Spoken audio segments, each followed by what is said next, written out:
Hello students, आपका स्वागत है आपके अपने यूट्यूब चैनल अधिराज एजुकेशन में। आज हम क्रेडिट मैनेजमेंट का थर्ड इलस्ट्रेशन स्टार्ट करेंगे। चलो स्टार्ट करते हैं अपना थर्ड इलस्ट्रेशन। ये रहा स्क्रीन पे illustration number 3। In order to increase sales from its present level of 2.4 lakh per annum, your marketing manager submit proposal for liberalizing the credit policy as shown below। यहाँ पे one point यहाँ पे उन्होंने clearly mention किया है, your cell from इस present level. Now present level पे अपना सेल्स कितना गिवन है यहाँ पे 2.4 लाख मीन्स 2,40,000। ओके, ये आपको समझना यहाँ पे इम्पोर्टेंट है। नीचे दिया है फिर भी आपको ये इनिशियल फेज पे समझ में आना चाहिए कि 2.4 लाख कितना होता है। सो यहाँ पे इंफॉर्मेशन गिवन है 2,40,000। Okay, this is your present sales. Now again given यहाँ पे भी present sales 2,40,000, credit period 30 days. Right now credit period जो हमारा अवेलेबल है कितना डेज का है, 30 डेज का है। Now next point, proposed increase in credit period beyond 30 days. Okay, अभी यहाँ पे देखो हमें इंफॉर्मेशन गिवन है proposed increase in credit period, मतलब यहाँ पे उन्होंने प्रपोज्ड पॉलिसी बनाई है। ओके, और जहाँ तक इंफॉर्मेशन दी है उसके हिसाब से अपनी प्रपोज्ड पॉलिसी कितनी रहेंगी, 15 days, 30 days, 45 days and 60 days. मतलब यहाँ पे प्रपोज्ड पॉलिसी रहेगी 4, प्रेजेंट पॉलिसी रहेगी 1, तो अपनी टोटल पॉलिसी बनेगी 5। तो ये पॉइंट यहाँ पे क्लियर हो गया। अभी जो इंपॉर्टेंट पॉइंट है वो पॉइंट क्या बोल रहा है, proposed increase in credit period beyond 30 days. अब इसका मतलब पॉइंट क्लियर हो गया कि आपको नीचे जो क्रेडिट पीरियड गिवन है वो आपको डायरेक्टली क्रेडिट पीरियड कंसीडर नहीं करना है। आपको क्या करना है, आपका जो प्रेजेंट पॉलिसी के क्रेडिट पीरियड है 30 डेज का, उसमें हर प्रपोज पॉलिसी के डेज को क्या करना है, आपको ऐड करना है। ओके, मतलब सपोज फॉर एग्जांपल यहाँ पे गिवन है 15 डेज। ओके, सो 15 प्लस 30 45 डेज।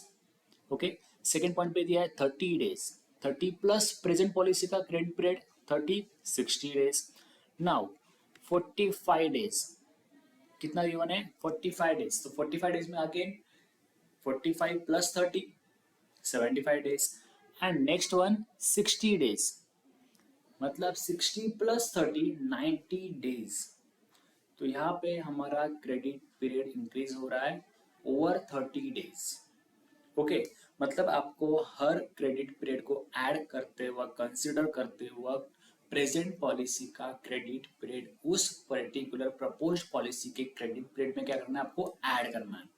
यहाँ पे पॉइंट सिंपल। नाउ हमारा सेल्स भी इंक्रीज हो रहा है। देखो इंक्रीज इन सेल्स ओवर 2,40,000। जैसे हमारा प्रेजेंट पॉलिसी का क्रेडिट पीरियड हम प्रपोज पॉलिसी के क्रेडिट पीरियड में एडिशन करेंगे, उसी तरीके से हमारा जो प्रेजेंट सेल है 2,40,000, तो 2,40,000 में हर 2,40,000 में हमारा जो सेल्स गिवन है वो क्या होगा, ऐड होगा। मतलब for example 2,40,000 plus 12। Okay, 2,40,000 plus 12, तो आपका सेल्स कितना आएगा प्रपोज पॉलिसी में 2,52,000। ओके, इन सेकेंड केस आपका सेल्स कितना गिवन है 18 प्लस 2,40,000, तो आपका आंसर आएगा 2,58,000। Okay, now next one 21,000 means 21,000 plus 2,40,000, आपका आंसर आएगा 1,61,000। इन नेक्स्ट केस 24,000, तो 2,40,000 प्लस 24,000, आपका आंसर आएगा 2,64,000। ओके, नाउ जो हमारा नेक्स्ट पॉइंट है, the PV ratio of the company is 33 1/3%। अभी आपको पहले ये समझना है पीवी रेशियो होता क्या है। PV ratio is point very simple, PV ratio is consider as a contribution. Contribution ही आपका पीवी रेशियो है और पीवी रेशियो ही आपका कॉन्ट्रीब्यूशन है। So PV ratio means what, profit volume ratio. Now PV ratio of the company is 33 1/3%। अभी ये कितना percent है, 33 1/3% गिवन है, लेकिन ये कितना परसेंट है आपको ये कैलकुलेट करने आना चाहिए। ओके, तो कैलकुलेशन करने के लिए सिंपल कैलकुलेशन आपको सबसे पहले क्या करना है, देखो कैलकुलेटर में आपको लेना है पहले 1/3, 1/3 इज इक्वल टू आपका आंसर आएगा 0.33333। ओके, नाउ प्लस 33, कितना आंसर आया 33.33333। मतलब एक पॉइंट क्लियर हो गया यहाँ पे, 33 1/3 मतलब 33.33333 आपका आंसर आएगा आपका। Okay, in percentage form. लेकिन आपको पीवी रेशियो अगर आपको 33.1/3 के केस में दिया है, तो आपको इसे और आसान बनाने का भी तरीका बताऊंगा। तो आपको सबसे पहले इसमें क्या करना है, ओके सबसे पहले आपको लेना है 100। Okay, now 100 multiply by 1 divide by 3, कितना आंसर है 33.3333 अगेन। मतलब आपको किसी भी प्रॉब्लम में, किसी भी इलस्ट्रेशन में अगर आपको 33.1/3% निकालना है, तो आपको सबसे आसान तरीका ये है कि किसी भी पर्टिकुलर पॉइंट का सिंपल 1/3 निकालो। किसी भी पर्टिकुलर अमाउंट का सिंपल क्या निकालना है आपको 1/3 निकालना है। You will get the answer of 33.33333। Okay, so ये सबसे आसान तरीका था आपका। Okay, so PV ratio given है आपको 33.333% और आपके हिसाब से 33 1/3%। ओके, तो आपको सिंपल है, PV ratio is always calculate on sales. आपको ये भी सबसे इंपॉर्टेंट पॉइंट यहाँ पे काउंट करना है, PV ratio is calculate on sale, you will get the contribution amount. Okay, और सिंपल मैंने क्या बोला है, अगर आपको पीवी रेशियो निकालना है 33 1/3% से, तो वो क्या सिंपल क्या करना है, उस पर्टिकुलर अमाउंट का क्या लेना है, खाली 1/3 लेना है। You will get the answer of 33.1/3। Okay, now the company expect a pre tax return on investment, इसे हम कहेंगे opportunity cost. Next, evaluate the above alternative and advise the management. और सबसे इंपॉर्टेंट पॉइंट जो इन्होंने ब्रैकेट में दिया है, एज्यूम 360 डेज अ ईयर। मतलब आपको उन्होंने स्पेसिफिकली मेंशन किया है आपको साल में 360 डेज ही काउंट करने हैं, अगर आपको इंफॉर्मेशन डेज में अवेलेबल है तो जहाँ तक हमें सम में इंफॉर्मेशन अवेलेबल है उसके हिसाब से हमारा जो डेटा है वो सारा डेज में गिवन है। So numbers of days in year आपको काउंट करने होंगे। So numbers of days in year 360 ही लेने हैं, ये उन्होंने यहाँ पे पॉइंट क्लियर कर दिया है। ओके, क्वेश्चन को स्टार्ट करने से पहले हम इवैल्यूएशन ऑफ क्रेडिट पॉलिसी का फॉर्मेट देखेंगे, जिसे हमने फर्स्ट वाले वीडियो में देखा था। ओके, उसके हिसाब से हमें क्या क्या इन्फॉर्मेशन रिक्वायर्ड है और क्या क्या इन्फॉर्मेशन हमारे पास अवेलेबल है, ये हम देखेंगे। ओके, तो हमें सेल्स चाहिए था, सेल्स अवेलेबल है। वेरिएबल कॉस्ट हम निकालेंगे, कंट्रीब्यूशन आपको डायरेक्टली गिवन है as per calculation of PV ratio. Okay, now fix cost हमें अवेलेबल नहीं है। ओके, यहाँ पे इंपॉर्टेंट पॉइंट है, फिक्स कॉस्ट अवेलेबल नहीं है, then you will not get operating profit. Okay, now bad debts भी अवेलेबल नहीं है। ओके, अदर एक्सपेंसेस भी अवेलेबल नहीं है, एंड सबसे इंपॉर्टेंट टैक्स भी अवेलेबल नहीं है। ओके, तो आपको एक्सपेक्टेड प्रॉफिट में कहाँ तक इंफॉर्मेशन अवेलेबल है, sales, variable cost and contribution. So in this case your contribution is considered as a profit after tax. In this case your contribution is considered as a profit after tax and it is considered as a expected profit. Okay, तो हमारा अभी calculation sums के हिसाब से start करेंगे। देखो हमें क्या क्या चाहिए था, सबसे पहले एक्सपेक्टेड प्रॉफिट, क्या क्या इंफॉर्मेशन है, सेल्स है। सो प्रेजेंट पॉलिसी में हमारा सेल्स कितना था 2,40,000।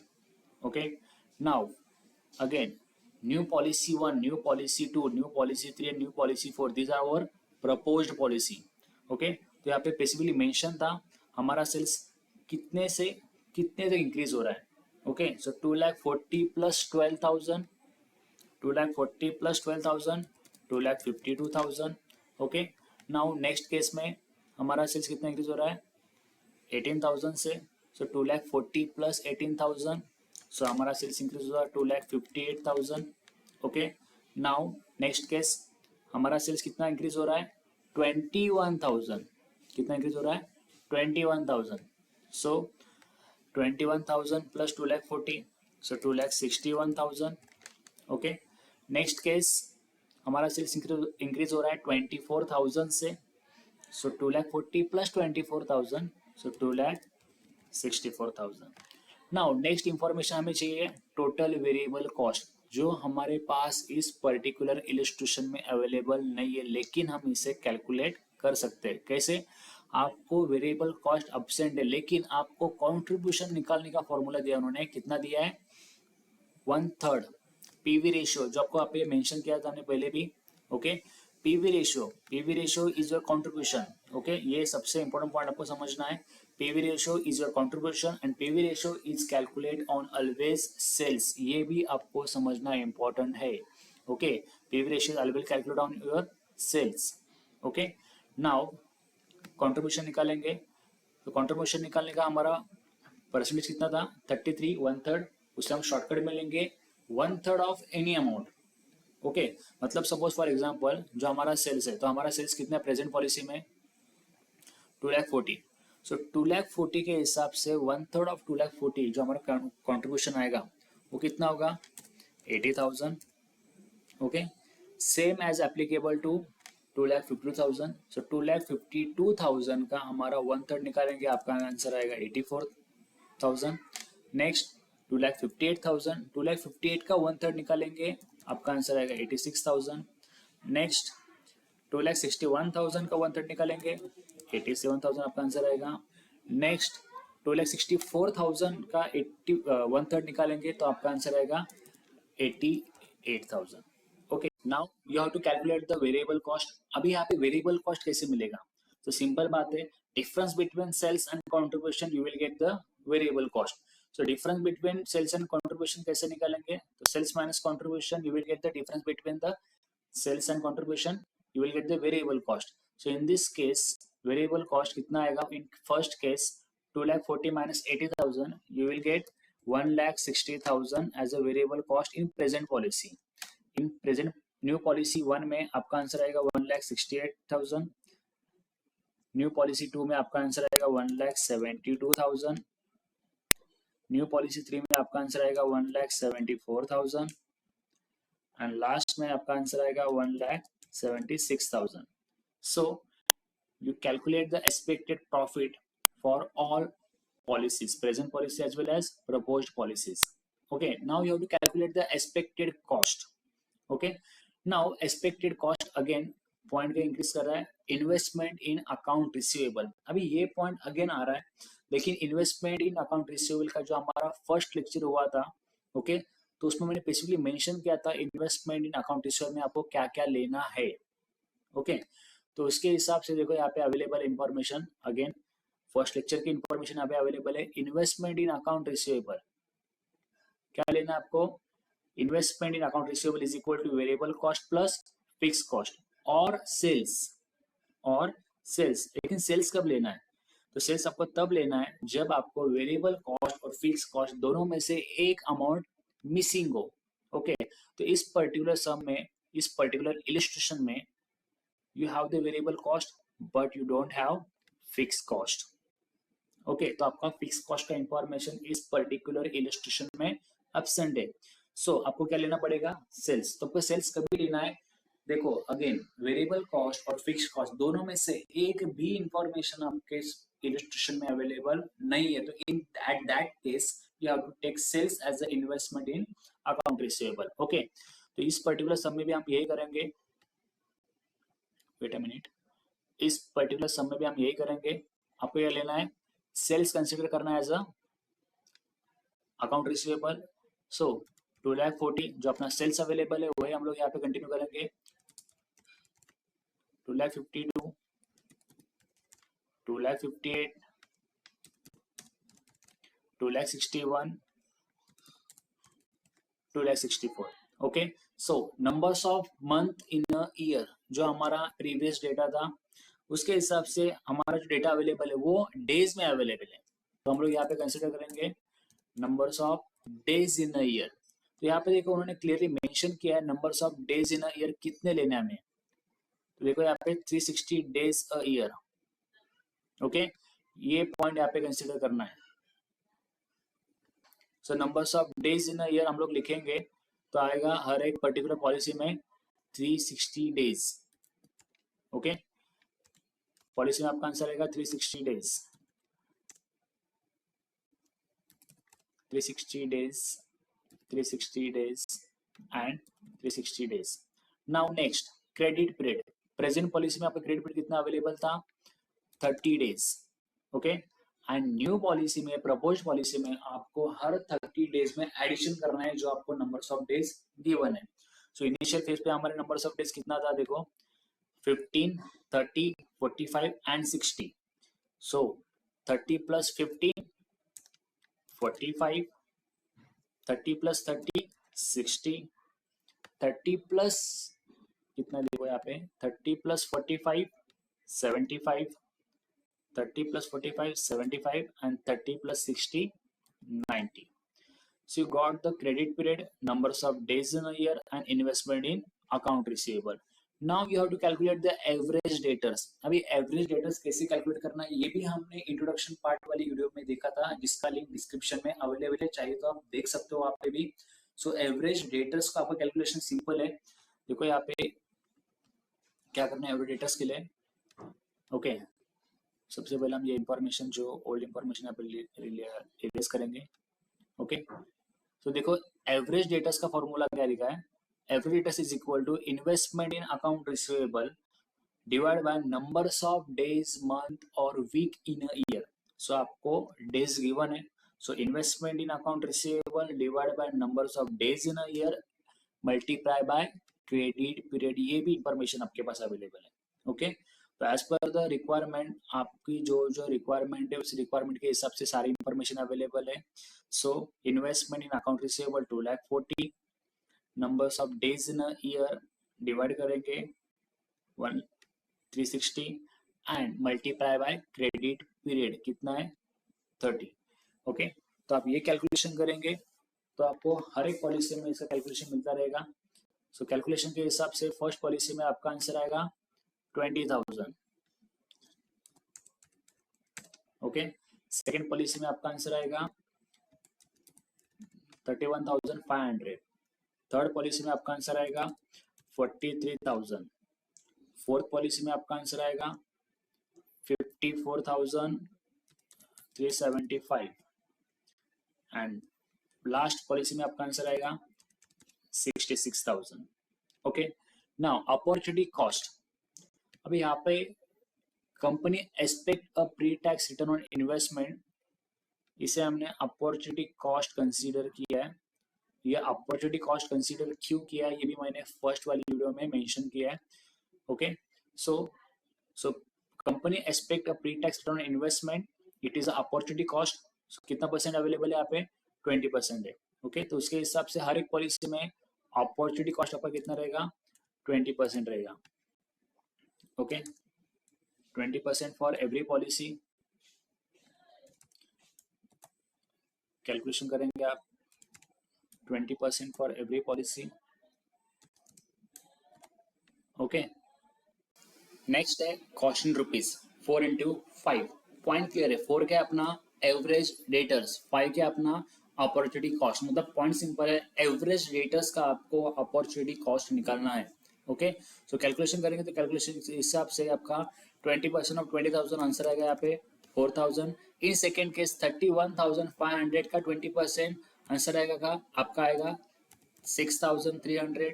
इन नेक्स्ट केस 43,000 का 20% आपका आंसर आएगा 8,600। इन नेक्स्ट केस 54,375 का 20% आपका आंसर आएगा यहाँ पे 10,875। एंड नेक्स्ट केस 66,000 का 20% आपका आंसर आएगा 13,200। Okay, now next you have to calculate the net benefit. अब नेट बेनिफिट का फॉर्मूला यहाँ पे भी गिवन है a माइनस बी, तो यहाँ पे हम a कंसिडर करेंगे expected profit is equal to contribution point. Okay, and b consider करेंगे अपना expected cost is equal to cost in rupees, जो आपका एक्सपेक्टेड कॉस्ट यहाँ पे अवेलेबल है जो हमने निकाला है। ओके, नेट बेनिफिट निकाले का फॉर्मूला a माइनस बी जो हमने देखा है उसी हिसाब से अगर हम लोग कैलकुलेशन करेंगे तो कैलकुलेशन के हिसाब से आपका आंसर आएगा, देखो 80,000 माइनस 4,000, तो आपका आंसर यहाँ पे आएगा 76,000। Okay, same formula applicable to second category 77,700। Okay, third में आपका आंसर आएगा 77,800, फोर्थ में आपका आंसर आएगा 76,125 एंड फिफ्थ में आपका आंसर आएगा 74,800। ओके, अभी आपका निकाला है नेट बेनिफिट, अभी आपको निकालना है पॉलिसी बेनिफिट। ओके, जो आपका फाइनल आंसर रहेगा। ओके, उसका फॉर्मूला गिवन है new policy minus present policy. इसका मतलब क्लियर है, हर न्यू पॉलिसी को आपको कंपेयर करना है प्रेजेंट पॉलिसी के साथ। Suppose for example new policy 1 आपको कितना आया 77,700। ओके, माइनस प्रेजेंट पॉलिसी, सो यहाँ पे जो डिफरेंस रहेगा वो आपका रहेगा पॉलिसी बेनिफिट। सो कितना डिफरेंस है यहाँ पे, कैलकुलेशन करने के बाद आपका डिफरेंस आएगा 1,700। Same difference for new policy 2 and present policy, आपका आंसर आएगा 1,400। Same new policy 3 minus present policy, आपका आंसर आएगा 125 एंड लास्ट वन 74,800 माइनस 76,000, मतलब new policy 4 minus present policy, आपका आंसर आएगा माइनस में आएगा आंसर आपका 1,200। इसका मतलब क्या है, न्यू पॉलिसी 4 में आपको क्या हो रहा है, लॉस हो रहा है। ओके, तो डेफिनेटली आप इस पॉलिसी की तरफ जाने की जरूरत नहीं करेंगे, कोशिश भी नहीं करोगे। ओके, तो आपके पास बचे कितने, 3 policy, policy 1, policy 2 and policy 3। अभी ये तीनों में कौन सी पॉलिसी आपको ज्यादा बेनिफिट दे रही है, आपको ये देखना है। तो पॉइंट यहाँ पे सबसे आसान है, आपको क्लियर भी हुआ रहेगा, 1,700 which give highest benefit in 4 proposed policy. Okay, so आप कंपनी को एडवाइस करेंगे, the company is advise to extend the credit limit to 45 days as additional policy benefit is the highest at this level. इसका मतलब point क्या है, अगर आपको proposed policy implement करनी है तो आप कंपनी को रिकमेंड करेंगे कि आप क्रेडिट पीरियड 45 डेज का एक्सटेंड करो, क्योंकि आपको उसमें सबसे ज्यादा पॉलिसी बेनिफिट मिल रहा है। ओके, सो किसी भी पॉलिसी को कैलकुलेशन या इवोल्यूशन करते वक्त आपको ये देखना है कि which proposed policy give you more benefit. Okay, और कैलकुलेशन के बाद यहाँ पे एक पॉइंट क्लियर हुआ है, new policy 1 which have credit period of 45 days, it is giving a highest benefit as compare to present policy and remaining proposed policy. Okay, अगर आपको कुछ इस पर्टिकुलर इलिस्ट्रेशन में डाउट हो तो आप कमेंट्स कर सकते हैं, मैं आपको आंसर दे दूंगा। Thank you for watching this video, मिलते हैं अगले वीडियो में न्यू इलिस्ट्रेशन के साथ। अगर पसंद आए तो लाइक करो, शेयर करो एंड सब्सक्राइब करो। Thank you.